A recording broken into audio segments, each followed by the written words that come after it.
The morning of September 21st, 2007 began like any other in Kolkata, yet it was destined to change the course of history. A young man named Rizwanur Rahman stepped out of his aunt's house in a hurry. He didn't even pause for breakfast, as if something urgent was pulling him out the door. Hours later, the shocking news spread. Rizwanur's lifeless body had been discovered on a railway track. A promising 30-year-old graphic designer was suddenly gone. But was this really suicide, or the result of something far darker? This question would soon grip the entire nation. To understand how Rizwanur's journey ended in tragedy, one has to go back to 2004. At the heart of this case was not just a death, but a love story that seemed almost cinematic. In the upscale Park Street area of Kolkata, known for its restaurants, shopping centers, and vibrant nightlife, stood a training institute named Arena Multimedia. It specialized in graphic design, skills that were not commonly taught in colleges back then, but highly valuable for industrial and creative careers. This was where Rizwanur, a bright, soft-spoken young teacher, worked. At the age of 27, Rizwanur was already well respected for his teaching style and knowledge. Students admired him not only for his technical skills, but also for his patience and ability to inspire confidence. Among those students was a quiet, reserved girl named Priyanka Todi. She was not just any student, though Rizwanur had no idea at the time. Priyanka was the daughter of Ashok Todi, one of Kolkata's most influential businessmen, owner of the massive Lux Industries empire. Priyanka had joined Arena Multimedia to learn design skills, hoping they would help her in her future business endeavors. When Priyanka first entered Rizwanur's class, she was shy and kept to herself. She avoided unnecessary conversations and blended into the background. Yet as months went by, she found herself drawn to her teacher's warmth and intelligence. For Rizwanur, teaching Priyanka was no different from guiding any other student. He never suspected that this simple classroom connection would change both of their lives forever. Slowly, their friendship grew into something deeper, something neither of them had planned, but could no longer ignore. By 2007, after nearly 3 years of quiet companionship, Rizwanur and Priyanka were in love. It was a love both beautiful and dangerous. They knew the world outside would never accept it easily. He was a Muslim man from a modest background, while she belonged to a wealthy Hindu family with immense social influence. Yet love rarely bends to society's rules. Determined to secure their relationship, they made a decision that would put them on a collision course with power, politics, and tragedy. On August 18, 2007, they walked into the office of a marriage registrar named Shipra Ghosh. Along with 3 witnesses, they signed the documents under the Special Marriage Act of 1954, which allowed interfaith unions to be legally valid in India. They told no family members, no friends, and no outsiders about this step. It was their secret, their shield, and their declaration of independence. With just a few signatures, Priyanka Todi and Rizwanur Rahman became husband and wife. They thought the hardest part was over. In reality, it had just begun. At first, life continued almost normally. Both returned to their respective homes, pretending nothing had changed. They met secretly, whispered plans, and wondered how to break the news to their families. Finally, Rizwanur confided in his elder brother Rukbanur, who, along with a trusted family friend named Papu, promised to support the couple. Priyanka too knew she would eventually have to face her powerful father, but she was determined to stand by Rizwanur's side. Still, they both underestimated how strong the storm against them would become. On August 31st, just 12 days after their marriage, Priyanka moved into Rizwanur's modest home in the Tiljala neighborhood of Kolkata. It was a far cry from the luxurious mansion she had grown up in, but she was ready to begin her new life. Together, Rizwanur and Priyanka drafted letters to multiple police officials, informing them that their marriage was legal, voluntary, and not forced. They feared that Priyanka's influential father might try to use his power to separate them. By writing to the Commissioner of Police, deputy commissioners, and local stations, they hoped to shield their relationship under the law. But that very night, as Priyanka's absence from her family home grew suspicious, her father, Ashok Todi, received a phone call from his younger daughter. Priyanka had revealed everything. She was married and now living with Rizwanur. Ashok Todi's world collapsed in an instant. To him, this was not just a daughter's rebellion, but a blow to his reputation, his business, and his pride. He had already warned Priyanka months earlier when he discovered her exchanging text messages with Rizwanur, but he had believed she was sensible enough to end it. Now faced with the truth, Ashok Todi's anger and fear set the stage for a dangerous confrontation. That night, Ashok Todi, his brother Pradeep, and Priyanka's uncle Anil arrived at Rizwanur's small home. They found everyone waiting, the family, the friends, and the couple who stood firm in their decision. Ashok did not shout, nor did he cause a scene. Instead, he quietly pleaded with his daughter, asking her to return home, promising a grand wedding later if she wished. Priyanka refused. She had chosen her path, and for the first time she resisted her father's authority. The air was thick with tension. On one side stood love and courage, on the other wealth, influence, and control. And in that fragile silence, the seeds of tragedy were planted. The confrontation ended without violence, but not without consequences. Ashok Todi returned home defeated, yet far from giving up. Behind his calm words hid a storm of determination.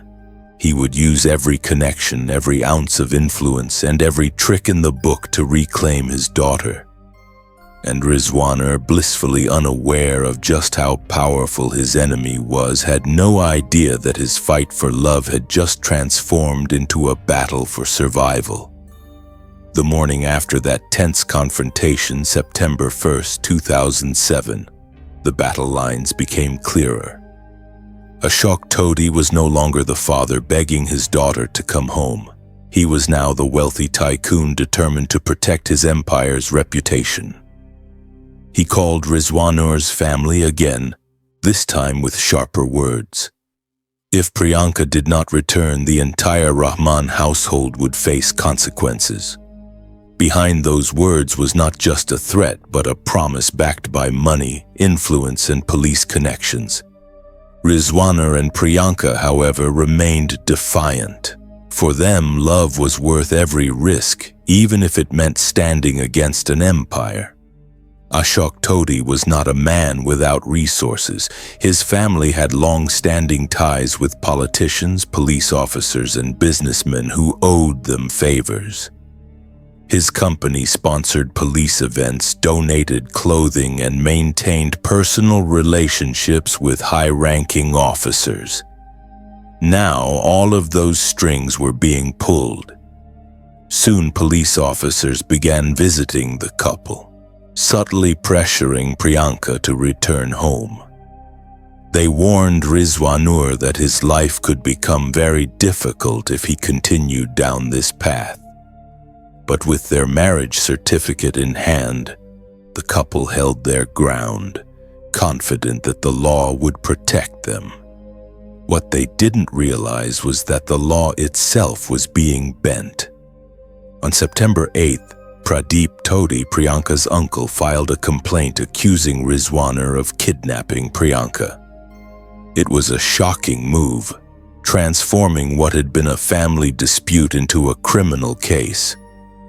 The police now had the legal excuse they needed to interfere directly. Rizwanur and Priyanka were summoned to the Lal Bazaar police headquarters. For the young couple, it was an intimidating experience, entering the grand halls of power where every face seemed hostile. There, Rizwanur was told in no uncertain terms, release Priyanka or face arrest and legal ruin. The pressure was suffocating. Senior officers allegedly reminded Rizwanur that the Todi family was too powerful to fight. They offered him what seemed like a compromise. Priyanka would return home only for a week and then she could come back to him. To make it official, a written agreement was drafted, though it carried no real legal weight. Reluctantly, Rizwanur agreed. With a heavy heart, he watched Priyanka leave with her uncle Anil, believing she would return after 7 days. He held on to that promise like a lifeline, unaware that it was the last time he would ever see her.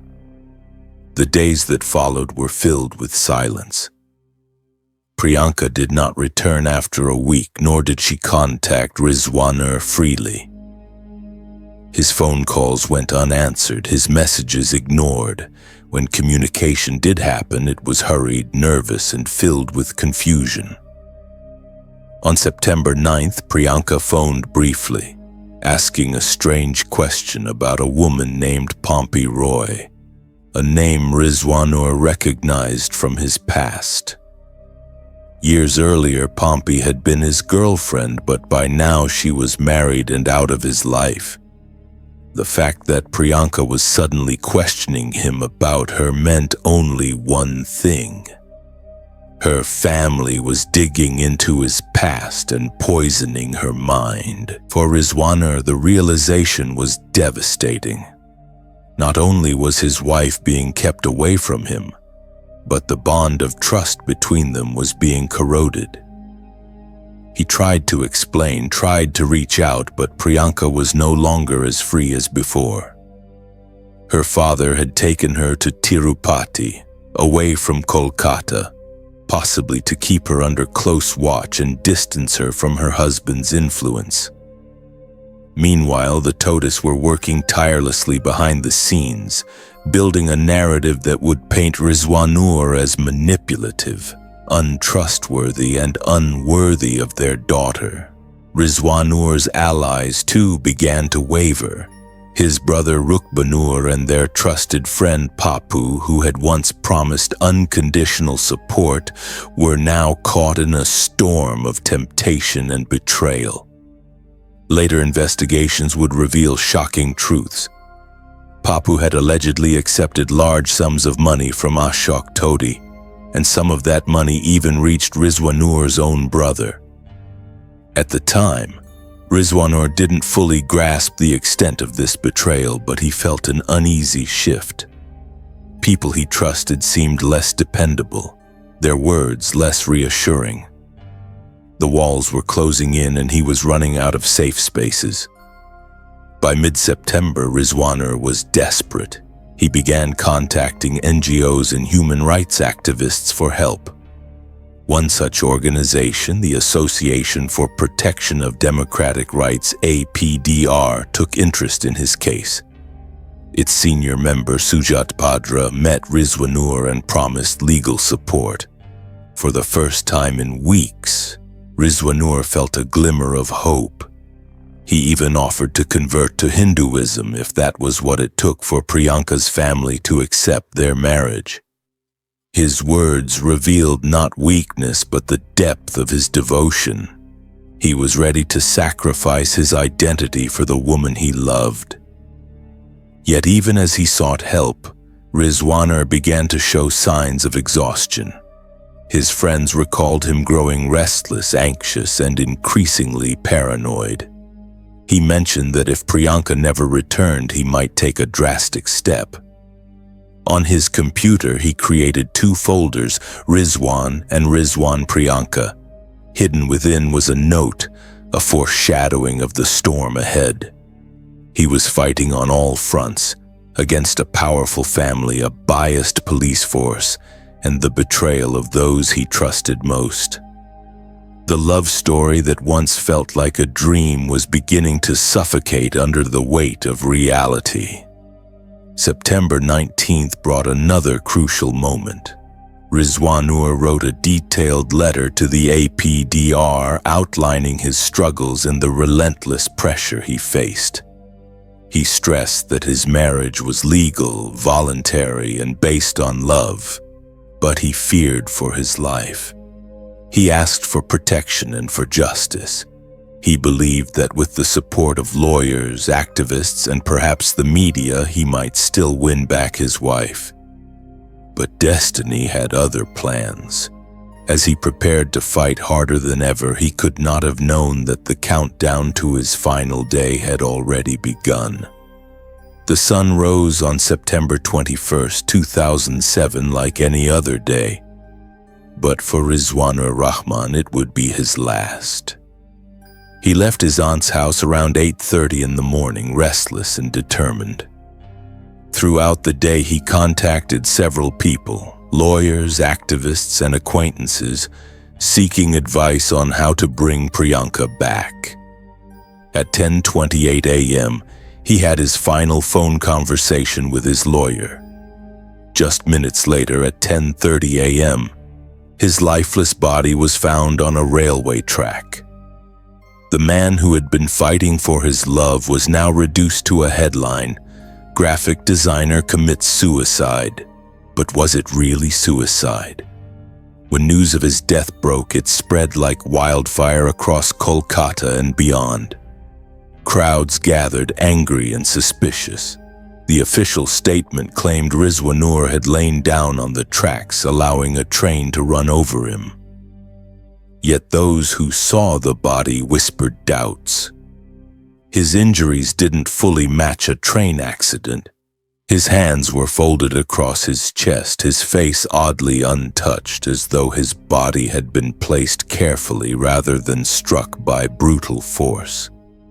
Could someone have staged the scene to silence him forever? The mystery only deepened with every passing hour. The police response made matters worse.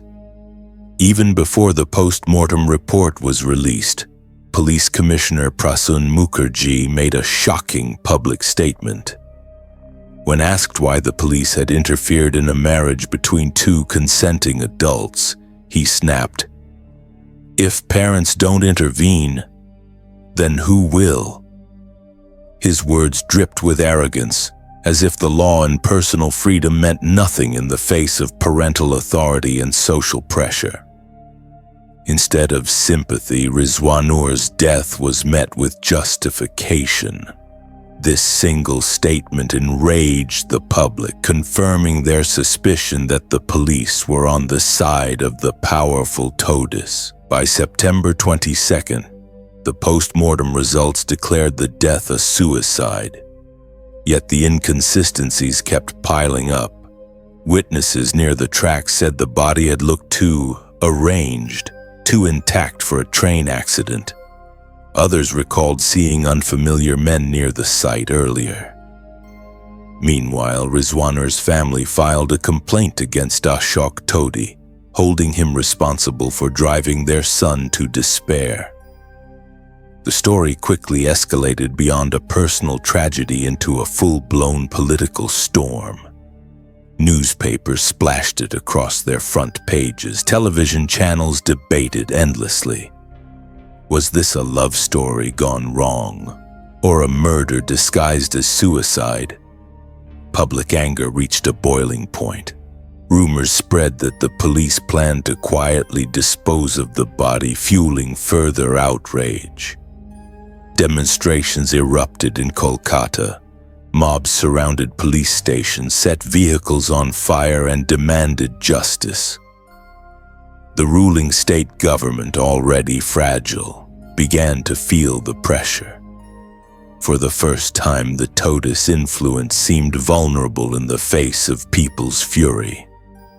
On September 24th, West Bengal's chief minister ordered the state CID to investigate the case. But even this gesture failed to calm suspicions. After all, the CID was still a state agency, and many believed it would shield the powerful. The CID inquiry soon raised more questions than answers. Railway authorities claimed no train had struck anyone that day in the location where Rizwanur's body was found. How then had his injuries occurred? Witness statements clashed with police reports. Even Rizwanur's family began to doubt whether the body found was truly his. One railway document bizarrely described the corpse as that of a man in his 50s, not 30. Was it a clerical mistake? Or a deliberate attempt to create confusion?